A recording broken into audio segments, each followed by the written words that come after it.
name is Jessie Wang. I'm the Director for Student Success at Clemmer College. I just started this job on July 1st, actually, so I am still relatively new to campus. A little bit about me. I was born and raised in Miami, Florida. I went to large public schools my whole life growing up. And then for college, I actually decided to go to a super small private college in Boston, just because they gave me a wonderful scholarship. So I went to Emmanuel College, very small, quickly got very involved in that college, ended up being the student body president by my senior year. I had an interim director level job actually during my time there. So that's a long story about how you do that as an undergrad. I don't suggest it to anybody.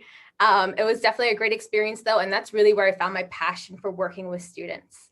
After that, I started applying for grad programs and I ended up getting my master's degree at Harvard University.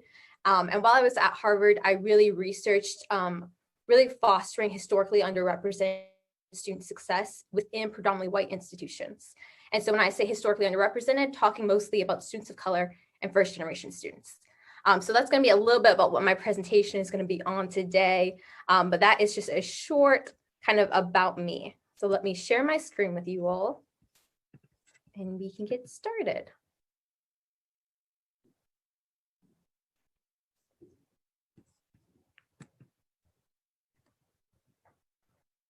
All right, can you all see that? Awesome. So today my presentation is going to be on recruiting and retaining diverse populations. So the first thing is I really want to start this off by setting the tone. Conversations on diversity, equity, and inclusion, they can get uncomfortable, and I just want to kind of acknowledge that that's okay. Getting uncomfortable with being uncomfortable moves us forward together. And so throughout this presentation, I might share some data or share anything else that might make us uncomfortable. And that's okay. What's important is to acknowledge why it's making us uncomfortable and then think about how we can work towards that in the future. So really quickly, I also wanted to share this. So I heard this a lot growing up, this idea of I don't see color. And the reason I want to share it is because we hear it a lot in this work too. And so when people say they don't see color, people of color are going to say, well, then you don't see me. And so the idea here is that work in diversity, equity, and inclusion, it's not aimed towards making us colorblind.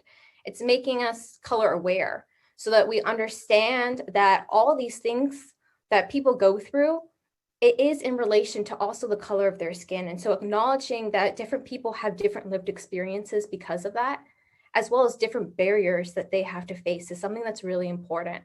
And so the first thing is acknowledging this, working towards understanding it, and then getting to a place where we can actively work towards how can we break down these barriers to make our world and institutions of higher education, when we talk about that, a more equitable place. So I'm going to start off by jumping into recruitment first, and then I'll speak a little bit about retention. And so when we're recruiting students of color, right, I have on here some data about our our racial demographics for Tennessee, Johnson City, and ETSU. And so we are pretty comparative towards some, but what I did want to draw your attention to were these right here. So right, Tennessee, 17.1% identify as Black, but at ETSU, only 6.33% of our students are.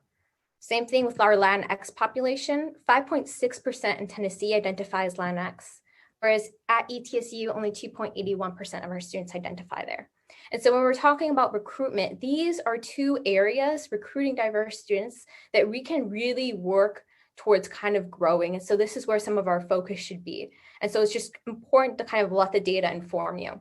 If you look at Asians, if you look at Alaskan Native Americans, Native Hawaiian and Pacific Islanders, we are pretty much on par with all of those, but these are really two areas that we can work towards. So what are some ways that we can do this? Well, the first thing we need to do is we really need to expand our reach.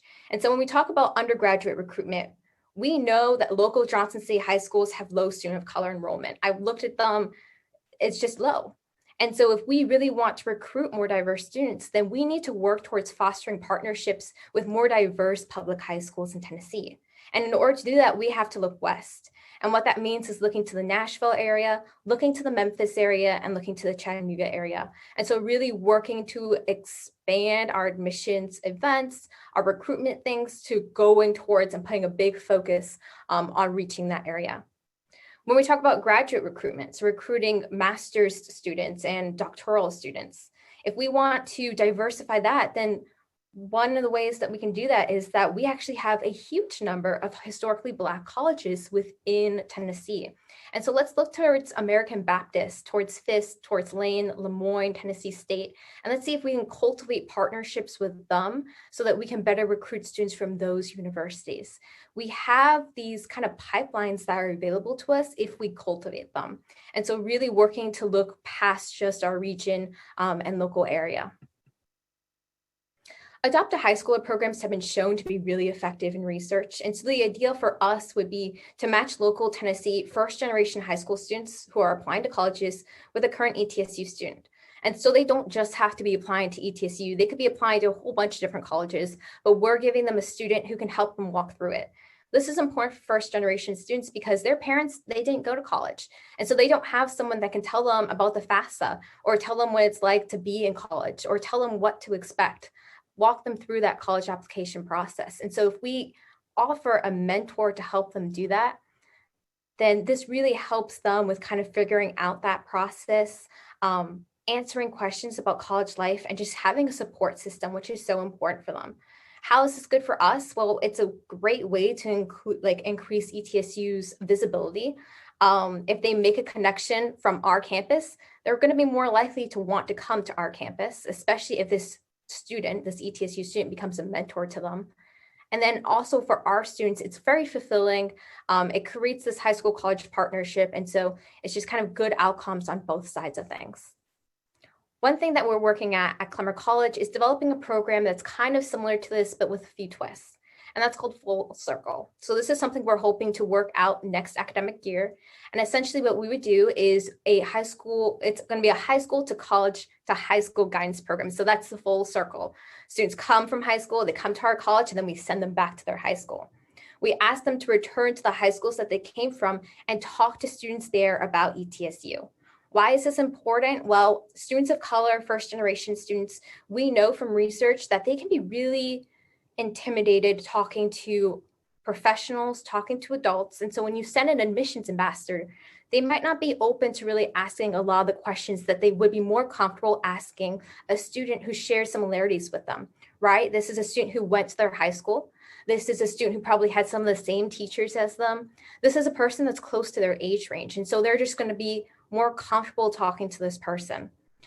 Again, especially important for students of colors and high school students, because if they can see people who look like them successful in college, they're going to say, wow, ETSU is a place where this person found success. Maybe I can find success there too. So this is a program that we're really hoping to start soon.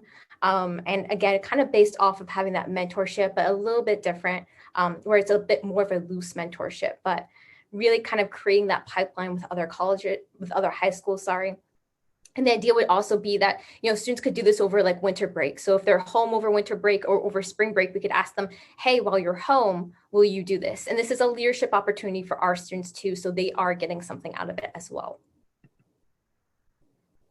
Increasing representation. When students first walk onto our campus, way before they've applied, before they've been accepted, they just come for a college tour, right? And they look around, are the tour guides all white? Because if they are, then students of color probably aren't going to look at the campus and think, wow, this is a place I see myself.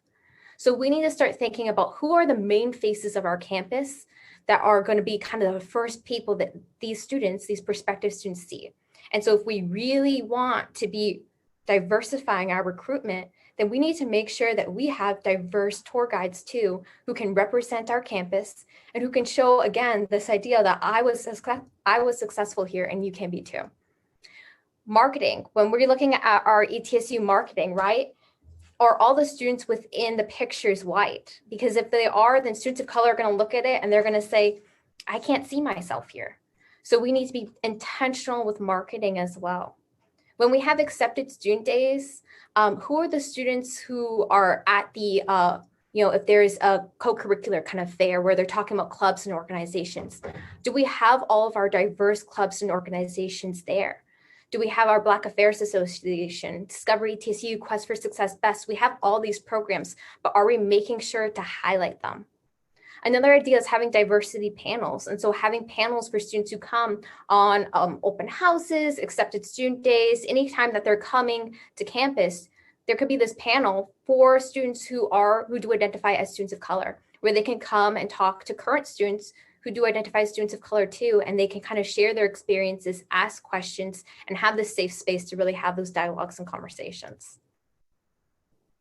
So really working towards just increasing representation on campus and making sure we're being, we're looking carefully when we think about who's going to be the first faces that these students are going to see. Engaging interest. For anyone who works in admissions or recruits students, you know that just as much as you're recruiting students, you're usually recruiting their parents as well, because parents do have a big say in where their children usually attend college. And so I'm going to talk about both students and parents, but focusing on students first. Are we sharing the diversity of our academic programs? We have an Africana Studies program. We have Women's Studies. These are programs that are really appealing towards these groups of students. So making sure we're sharing the diversity of our programs is something that's super important. Are we highlighting work study positions and research opportunities? I've read this book, and this was actually a professor of mine at Harvard. It's called The Privileged Poor. And one of the things that he talks about is how some students of color are doubly disadvantaged. That's what he dubs them. And it's because they come from a lower socioeconomic status and they're a student of color. Sometimes you add in the fact that they're first generation too, and then that's like triply disadvantaged. But when we get to this idea of the doubly disadvantaged, they need to be working. They can't just be students. They also need to be working full time while they're here. And so if we have work study positions available to them, that's a good check mark for us. That is attractive to them. And we want to keep them on campus. So having these positions where they can work without having to leave our campus, that is even better. A tour of Johnson City. If we're talking about recruiting diverse students, right, we need to work past just this area. And so now we're talking about recruiting students from more Western Tennessee, but also from other states. And well, moving to the South as a person of color, I moved here recently, right? I started July 1st. And so when I was like, hey, I'm planning on moving to the South, to Tennessee, people were like, really? There's a global pandemic going on. Where people are blaming Asians and scapegoating them, and you think this is a good time for you to move to the South. And I was like, yeah, I do. But there's the idea of, the South is just kind of affiliated with not always being a safe place for groups of underrepresented people. And so I actually think that Johnson City is completely different from what I was expecting, right? When I came here and toured,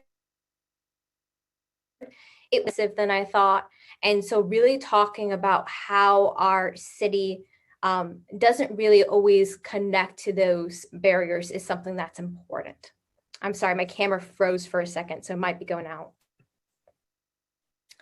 When describing Johnson City, I think it's also really important to share the proximity to Asheville, to Charlotte, and to Atlanta.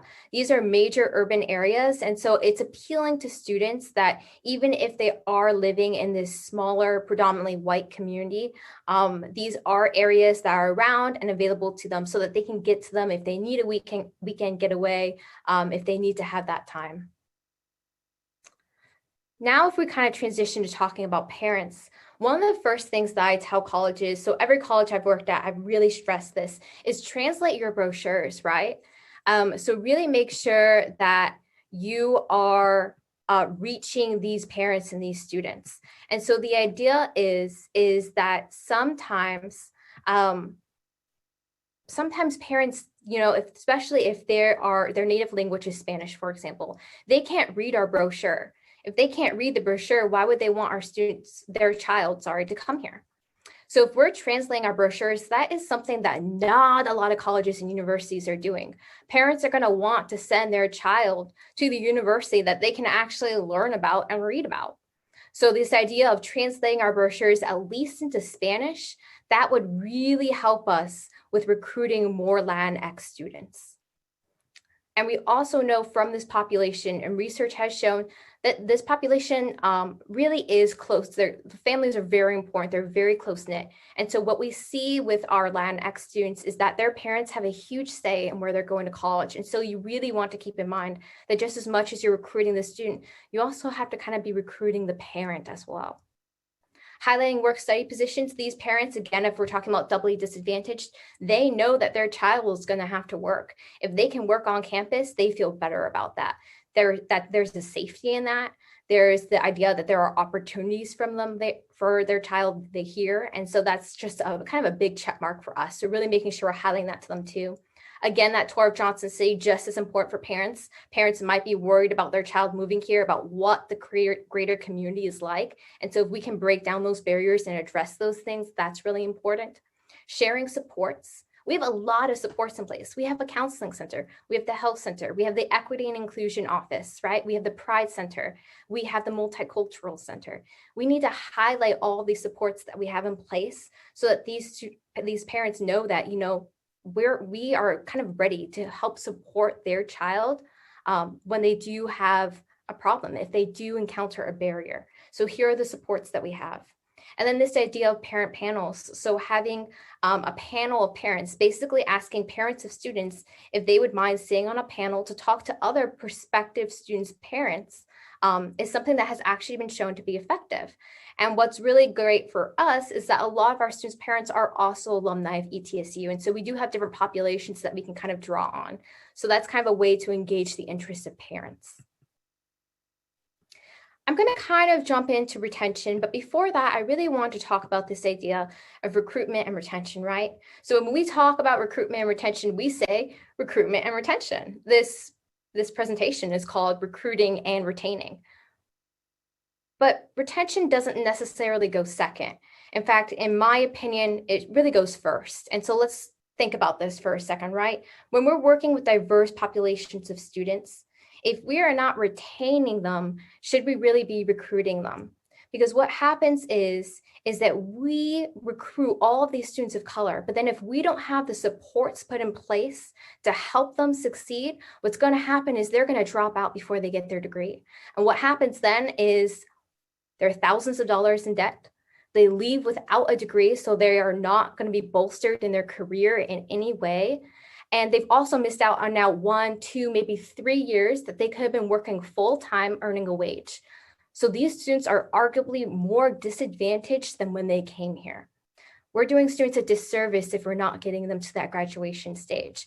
And so when we're focusing our recruitment efforts on recruiting diverse students, we need to be making sure that we have the ability and the programs in place to help retain them, to help make sure that they persist to graduation.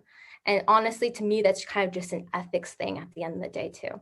And so while I do talk about retention second, I really do believe that it's something that should be first in our minds, and then recruiting comes after we're able to successfully retain these students. So retaining, right? So this is where I can get a little bit uncomfortable, because when we look at the data for ETSU, we see that our students graduate at about 50% rate. But our Black and African American students graduate at a 29% rate. That means that 71% of our Black or African American students who come to ETSU don't make it to that graduation stage. 71%. That's a problem. And so we need to be thinking about this. This is a big area of growth for us. This is where we need to be putting some of our efforts behind. This is what we need to be focusing on. The good news here is that if we look at our Latinx population, they're graduating at about the same rate as white students. Asian students also high, American Indian or Alaskan high. So really what we're looking at here is that it's really these Black African American students that we need to be making sure we're working with and setting up supports for these students particularly. So when I was at Harvard, a lot of my research aimed to investigate historically underrepresented student success and retention in predominantly white institutions. And I did this through an exploration of the unique obstacles facing these students, and then kind of exploring how we can encourage student success by combating these challenges through a review of literature. I interviewed about 50 students of color at a predominantly white institution. And from those interviews, I identified these barriers. So I have conversations with about 50 students. Again, they're Black students, they're Latinx students, and they were a few Asian American students, but predominantly Black and Latinx. And so these are 6 barriers that kind of came out of those commonalities: sense of isolation, the absence of cultural competency at the university, and feeling like they had to battle stereotypes every day, not just with their peers, but with their faculty and staff members too. Economic barriers, lack of mentors with similar ethnicities and backgrounds, lack of academic readiness, and then being first generation students. And again, we go back to that idea of doubly and triply disadvantaged students. So these are some of the quotes from some of the students that I did interview. And so I thought it was important to share at least some of them. So one girl that I interviewed, she said, my first night at the college, a white student came up to me and started petting my braids in wonder. That experience was very shocking. And that was when I realized that I was in a place completely different from what I was used to. Another student said, it can oftentimes be overwhelming as a student of color to have to represent my entire culture in class discussions and racial bias incidents and beyond. Another, there had been moments in classes where I would be taken aback by the lack of contextual understanding some students seem to have when talking about race in urban settings. I still feel as if I am helping my college meet a quota, and I cannot stress enough how many students I talked to that mentioned they felt like they were here at this university because they were helping their college meet a quota, that the leadership opportunities that they were in was because they felt like they were helping their college meet a quota, not because they were inherently intelligent, but because of this quota idea. My white peers will never know how it feels to be selected because of the color of your skin. And courses at my college did not represent or include me. So from these interviews, what I developed was core goals. And so what core goals are 4 kind of ways that we can break down these barriers. And so they're cultural competency, organized community, representation, and extra resources. And I'll go on to kind of define these. So cultural competency is the idea of your ability to understand, communicate with, and effectively interact with people across cultures. So cultural competence encompasses being aware of your own worldview while also developing positive attitudes towards cultural differences and gaining the knowledge of different cultural practices and worldviews. And so this is something that a lot of predominantly white institutions, they don't necessarily have. And so how do we address this barrier? Well, new employees, new faculty and staff members, student leaders even, if they had to take a diversity and inclusion training that addressed things like implicit bias, the importance of utilizing inclusive language, microaggressions that you might not even know you're committing, and this idea of like intersectionality. So just some of these topics, it would make such a difference in making our university a more culturally competent place. Include voices that have been silenced in class readings and incorporate author analysis. And I'm going to go back to this point in a few slides because it really is important. Diversity and inclusion instruction early on to really set that campus culture. So we're talking about orientation, right? These students are admitted to our college. Well, they need to know, hey, welcome to ETSU, but here we are an inclusive and equitable place. And let's set that standard right away. And then having a bias incident reporting system where students can anonymously report bias incidents and have someone follow up with them is something that is super important to help them know that they have this, this resource available to them, but then also making sure that we're addressing these things, we're keeping track of this data, and we know what's happening on our campus. Organized community, this is obviously a terminology that I coined, but I thought I kind of define it as purposefully created foundations to aid in community development and foster a sense of belonging on campus for underrepresented students. And so these are communities that we organize for students of color, right? So we're talking about student groups like your Black Student Union, your Asian Student Association, your Latinx Student Association, Muslim Student Association, etc. We're talking about the Multicultural Center, the Equity and Inclusion Office, Summer Bridge programs, Alumni of Color mentoring programs. These are all communities that we organize for these students. And what we see is that this helps them establish a sense of belonging within the institution, while also helping them see people who look like them represented too. And that's something that's really important. Representation, that takes us to our next one, right? Having and seeing positive role models from the same racial and ethnic background. So what we need to address this barrier is more faculty and staff of color. And that's great, right? Every college in America is like, we want to increase our faculty and staff of color. But in order to do that, we need to have equitable hiring processes. And so we need to be looking at our hiring processes and figuring out where are the areas of growth for them, right? Where are the areas that we are falling short? Alumni of Color mentoring programs. These are great. Bring back our alumni of color who can come back to campus and really mentor these students. We do see that people are open to this idea of helping this next generation, right? They want to do that. And so do we have programs in place where we can allow our alumni to do that? Faculty should work to incorporate articles written by people of color. When you're putting your syllabus together, are you looking at the authors of the books that you're assigning and also the journals? Because a lot of times they are white. Having more diverse course offerings, that is something that's really important to improving representation too. Having a faculty or staff of color mentoring program, and similarly a student of color mentoring program. And so just different ways that we can increase representation on our campus. And then finally, extra resources. So having the necessary additional resources to support students coming from diverse racial, socioeconomic, and educational backgrounds. So what are some of these? Well, peer-to-peer tutoring has been shown to be really effective. Explain the purpose of office hours. A lot of times, students don't know what office hours are. And so on the first day of class, you stand up in front of your class as a faculty member and you say, my office hours are Monday and Tuesday from 12 to 1 p.m. Well, that's great. They probably think that this could be your lunchtime that you sit in your office. They might think that this is the time that you sit in your office and catch up on paperwork. They don't know that this is a time that is available to them, that you are available to them. So really making sure that you explain, hey, this is a time where if you're having a problem in class, you can come see me. If you don't understand this course reading, you can come speak to me. So make sure you're defining what those are. Reaching out to students in need of help. So a lot of times students of color and first generation students they don't always feel like they're able to come to people to ask for help. And this is because a lot of times throughout their life, they have to work very independently. And so you need to make sure that if you have a student who is struggling in your class, reach out to them.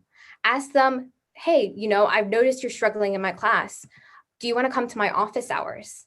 The counseling center, sharing that that's a resource available to them. Understand that students of color, they come with a lot more trauma sometimes than their white counterparts. And that's also tied to that factor of socioeconomic status too. So making sure that we are sharing these supports with our students is something that's really important. It's one thing to have them. It's another thing for students to know about them. The Multicultural Center, what we've seen a lot of colleges and universities do is have open study hours within these centers. And so that has actually been a great way to get students together to really study together, but also just bring them together. Workshops on how to find research and write research papers. Sometimes we assume that students come to our college knowing how to do these things. And what we see is that a lot of students don't. And so do we have that resource available to them? A graduation help desk. Basically having this idea of one-stop shopping. This is something that's become really popular in student success, especially at public universities. I'm not sure if we're going to be able to get there anytime soon because we are a very loosely coupled system, but this idea of one-stop shopping really eliminates barriers, right? Because I can't tell you how many times I talk to a student and I'm like, okay, I'm sorry, you have to talk to financial aid about that. And so then they have to talk to financial aid. And then financial aid says, oh, actually, that's for the registrar. And so then they go to the registrar. And the registrar is like, hey, actually, go to the bursars for that. And the student is going, what the is a bursar? Because they don't even know what a bursar is. And so this idea of just them having to go into so many different areas, one-stop shopping. Great way to address that barrier. The counseling center, that is something that is big. You have to remember that if we're talking about students who are coming from lower socioeconomic statuses, the likelihood is that they have not had access to a counseling center before in their life. Because what do you need for a counseling center? You usually need health insurance, right? Some of these students aren't coming with that. And so the fact that they can access that, that should be something that we are sharing with them and letting them know about. Targeted scholarships and grants to make sure that they get to that finish line. How are we helping them stay here? Greater on-campus jobs. How are we keeping them on our campus? Because if they go off to work full-time somewhere else, there is a greater chance we're going to lose them. And then holiday, summer, and housing. So many times universities, they close for holidays, right? Well, these students, not only do they lose their place to stay, they can't afford to fly home. They don't have a car to be able to drive home. And also they count on our meal plan here to get food. So now all of a sudden we are sending these students away and they are now food insecure. They don't know where they can go. And so making sure that we do have housing available to students over holidays, over summer, something as short as Thanksgiving break.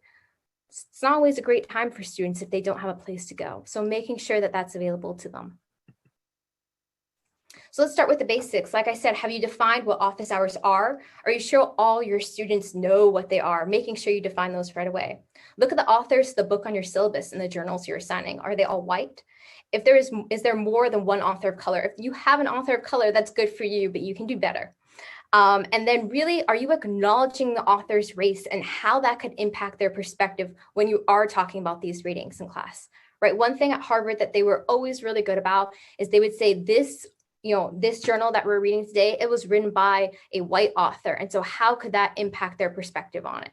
So let's talk about those things too. Let's make sure we're including that author analysis. When you're requiring internships in your major curriculum, are you helping low-income students find paid internships? I started this job in July. I've had half a dozen at least students cry to me since then, saying, I have to take an internship to graduate, but I can't find a paid internship and I can't have an internship that doesn't bring in any money for me because I work full time and I'm a student and I just can't balance all three of these things. There's not enough time in the day. They do not have the ability to take on an internship while also working full time for their job because their internship doesn't pay them. And so thinking about these and making sure that we are actively looking to find paid internship opportunities for lower socioeconomic students. Do students who aren't doing well have the technology resources they need? So before you just say, these students are just not good at online learning, do they have a laptop that's just theirs? Are they sharing it with siblings? Do they have access to good Wi-Fi?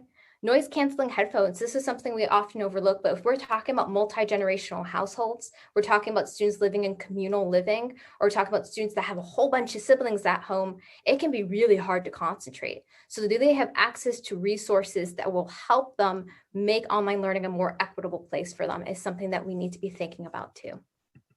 And so these are just some of like kind of pamphlet, I guess, kind of things that I send out to Clemmer College. I won't read them all because that font is really tiny. But basically how to make your email more inclusive and engaging, supporting virtual student success, and then also technology resources to support equitable virtual student success, where I talk more about some of the things that I address.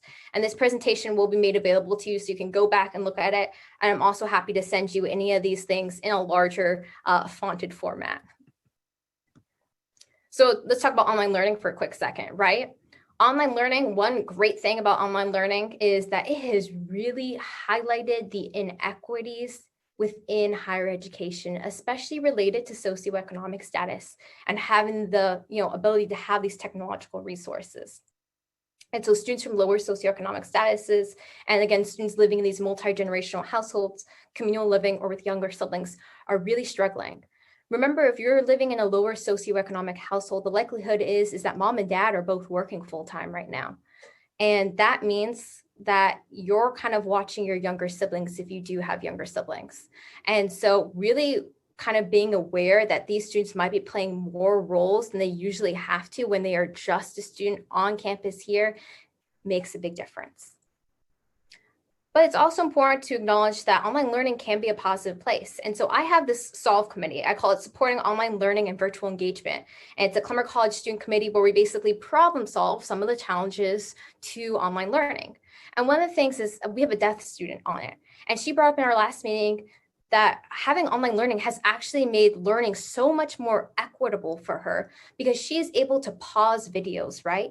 She's able to go back, rewind, have things kind of play again. She's able to use closed captioning. And so she is actually doing so much better than when classes are in person. And so this has made learning so much more equitable for her. We're seeing the same thing with a lot of ADHD students. There are more breaks built in when you have online learning. And so we are seeing some positives here. And I feel like that's important to recognize, especially because when we talk about underrepresented students, a lot of times we think students of color and first generation students. We have to remember students with disabilities play a big role in this too. And so really thinking about that and how all of this ties in is also important. Artificial intelligence. So this is where I become a bit of a nerd, right? Because I really do believe that artificial intelligence is part of the future of cultivating equitable student success. And so what I'm talking about are university chatbots. And so all of you have probably placed an order on Staples before, and that like box pops up and it's like, do you have any questions? Well, it's annoying on Staples, but on the ETSU's homepage, it would actually be really helpful. And so what we've seen is a lot of colleges implement these and come out with great success. What happens? It reduces summer melt. It breaks down barriers. It increases retention. And so I'm going to backtrack for a second. Does everybody on here know what summer melt is? I'm going to explain it really quick because I feel like if I was on here, I would nod and smile, but I actually wouldn't know what it was. And I just wouldn't want to admit it. So summer melt is that time between when a student is accepted into ETSU, right? They've accepted. They've said, I am going to come to this university. And then it's the time between then and the time that they actually arrive on campus. And we lose so many students during that time. Why? Because of immunization. They didn't have the shot that they needed. There was a fee they couldn't pay. They didn't remember to register for classes. There's a multitude of reasons. But being able to reduce this period of summer melt has been shown to be really effective by implementing chatbots, because now students can ask questions that they have and receive answers instantaneously. We see that this has a large impact on engaging students of color and first generation students. What I've seen since we've transitioned to online learning is that I get emails from students pretty late at night. And so it'll be 9 p.m., 10 p.m. when they're asking me questions. A lot of times this is because they're working full time throughout the day. And so by the time they think about the questions that they have related to their education, it's late at night. Well, I'm not always on my email at 9 p.m. or 10 p.m. Sometimes I am, but not always. And so having a chatbot instead that they could ask these questions to and receive the answer right away, that breaks down a huge barrier for them. There's also questions that they might not be comfortable asking another person. Who wants to come up to somebody and say, hey, I am really struggling financially and I need help. What do I qualify for? It's much easier to be able to ask that question anonymously through chatbot, receive an answer, and then if you need to be referred to an office, that chatbot can actually do that too. Another big thing, right? COVID-19 has shifted work to online platforms. Online isn't going away anytime soon. It's kind of become one of the new normals. And so making sure we're meeting students where they're at, and where they're at is online right now. That's what this does. And when I talk about, artificial intelligence and these chatbots, I do want to stress that this is on top of in-person support, right? This is in addition to, not instead of. Having in-person support is so important. It's just that this is another way to actually help students receive answers faster, and then also ask kind of some of these questions that you may not be comfortable asking another person. Also, decreases caseloads actually predominantly for academic advisors. And so then they have more time to answer kind of the questions that we don't have a quick answer for. So this has been seen to be effective on all different sides. Microgrants. Although institutions have varying criteria and maximum grant amounts, microgrants are generally defined as small, no strings attached grants up to $2,000 to students who are at least 3/4 of the way to completing their degree, but they're at risk of dropping out due to financial barriers. And so this has been seen to be really effective. I'm actually reading this book right now. It's called Won't Lose His Dream. It's about Georgia State University, and they implemented their chatbot, and they also implemented these micro grants that were seen to be really effective. So when we were in fall of 2020 last semester, Clemmer College kind of tried this program. We tried to pilot it. And what we did is we offered small grants for students who are unable to register for classes because of a financial hold on their account, up to $1,000. And so if Jane couldn't register because she owed $586, we said, hey, Jane, we'll pay off your debt of $586 so that you can register for classes. If Bob had a $1,200 hold, we said we'll pay $1,000 to help you cover the cost of that expenditure.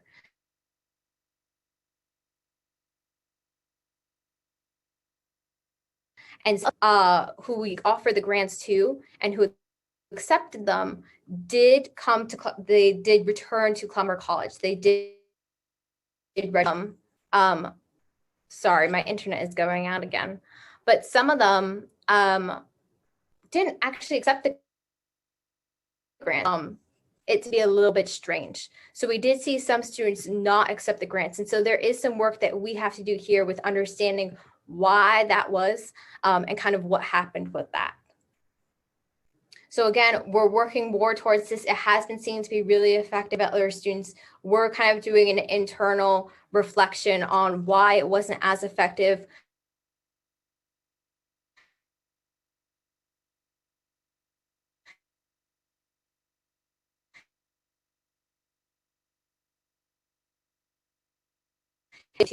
On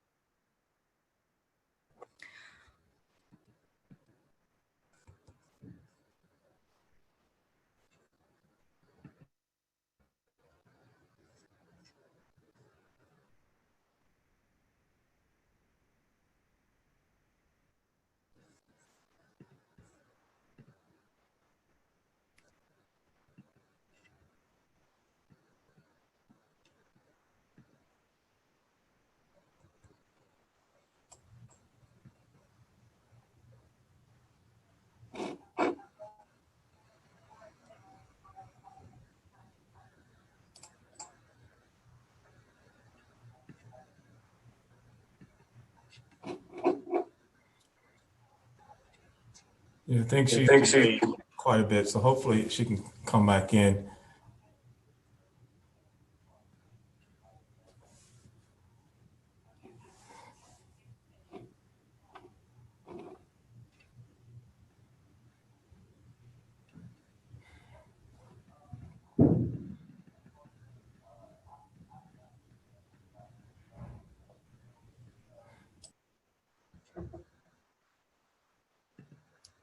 Is that working for people now?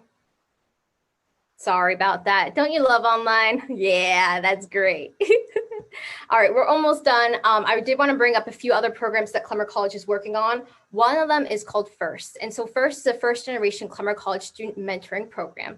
And so the idea here is that the mentee will be a first generation Clemmer College student, and they'll be paired with a faculty or staff member. So that mentee could be a freshman, sophomore, junior, or senior student. And the reason that they would be paired with a faculty or staff member, and that's why we're doing the mentorship, is that sometimes these students are not used to being able to have an informal relationship with this person. And so this kind of bridges that and gives them this person that they can look up to and see, hey, this person was first generation too, and they were able to actually go into the field of education. And so that is something that's really important. Within that, there has been a program that I've been wanting to develop in Clemmer College, and we're going to build it into that. And this is called Real Talks, right? And the idea is that we need to reach students. And if this is how we have to do it, then this is how we have to do it. And so what I've found with talking with students is that students aren't going to come to your FAFSA workshop when you call it a FAFSA workshop. If you all of a sudden call it what the FAFSA, all of a sudden students are like, ha, that's funny, I'm going to come to that. And so my background, right, is really in, programming. I have just from that kind of programming. So another thing would be, it's not always common sense sense, you get it, it's a pun. So personal finances, 101 on your 401k, and then mind on my money and my money on my mind, salary negotiations. That's actually a Snoop Dogg.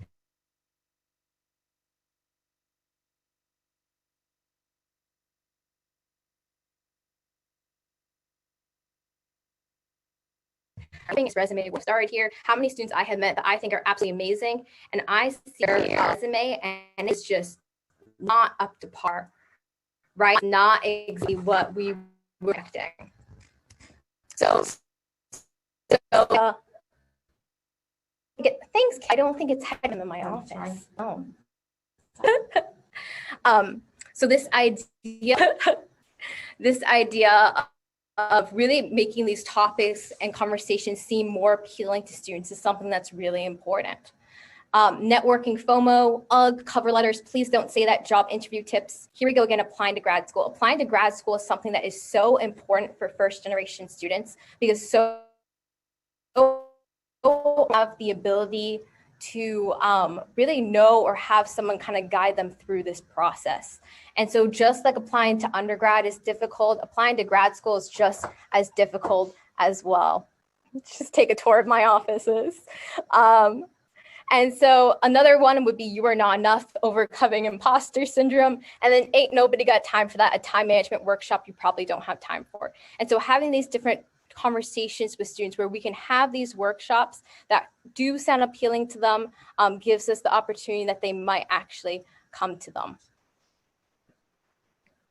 And the last thing that I'm going to talk about today is our STRIVE program. And so this is something that's very near and dear to my heart because it is currently taking up a lot of my energy. So STRIVE is stands for Students Teaching and Representing Inclusive Values and Excellence. And it's a 360-degree student of color mentoring initiative. And so the idea is that it hits on all of the core goals that I identified earlier. And so I really wanted to create a program that identified and kind of cultivated these barriers to break down, cultural competency, organized community, representation, extra resources. And so this program offers all of that. The idea is that the mentee is a freshman student of color at Clemmer College, and the mentor is a sophomore, junior, or senior student of color at Clemmer College. And so eventually we do want to build in this third layer where there will be a mentor to that mentor student. So to break out this program, we're just going to have these two layers of mentorship right now. You can see in that kind of circle that we're going to talk about, we're going to have dialogues like how to take up space in a predominantly white classroom, how to respond to microaggressions. We're going to talk about bias, the importance of utilizing inclusive language. So these will be some of the conversations that we'll have, and we're really providing these students with an area where they can be comfortable expressing themselves, sharing concerns, and just being able to kind of build that community. The twist with this program is that there's a teaching component. So at the end of the year, STRIVE students will choose a topic that was important to them on topics of diversity, equity, and inclusion, and they'll present it to the greater Clemmer community. And so the idea is that we're reversing the roles. So students are training faculty and staff and their peers. And so this role reversal is kind of what makes this also come full circle, because when we have these dialogues, we'll probably be bringing in people from the Equity and Inclusion Office, from the Multicultural Center. And so we'll be bringing these people into these conversations. But then at the end of the day, our students will also have the ability to teach us. And I believe that students of color specifically, we can learn just as much from them as they can learn from us on these topics. And so it's really important to hear them. And when I think back to undergrad and where I learned the most about diversity, equity, and inclusion while I was a student, it was really from students. It wasn't from the Office of Equity and Inclusion. It wasn't from our Chief Diversity Officer. It was from talking to students at the Black Student Union. It was from going to their events. It was from when I was interviewing students. And so I think that's something that's really important to kind of mention and think about. So this is exciting. Johnson City Press actually is interviewing us tomorrow on this program because they want to do an article on it. So be on the lookout for that as well. But we are really excited for this and looking for potential collaborations and partnerships. So if this is something that you would be interested in getting involved in too, we would absolutely love that. And so last but not least, student success, especially when you're talking about recruiting and retaining diverse student bodies, it's really an all-in effort. And so what my saying always is faster alone, further together. And so really making sure that we're taking all of us with us on this, because we need to kind of come together in order to make a big difference in this kind of work. So having us kind of work together towards these goals is something that's really important. Faculty, staff, and students, this is something we all have to do together. So I apologize for the many technical difficulties. That's always but that's kind of the end of my presentation today. And those slides will be made available to you too. I know that this was recorded, so if you do want to go back and watch anything, that's an option. And I can also send you this PowerPoint as well. Any questions?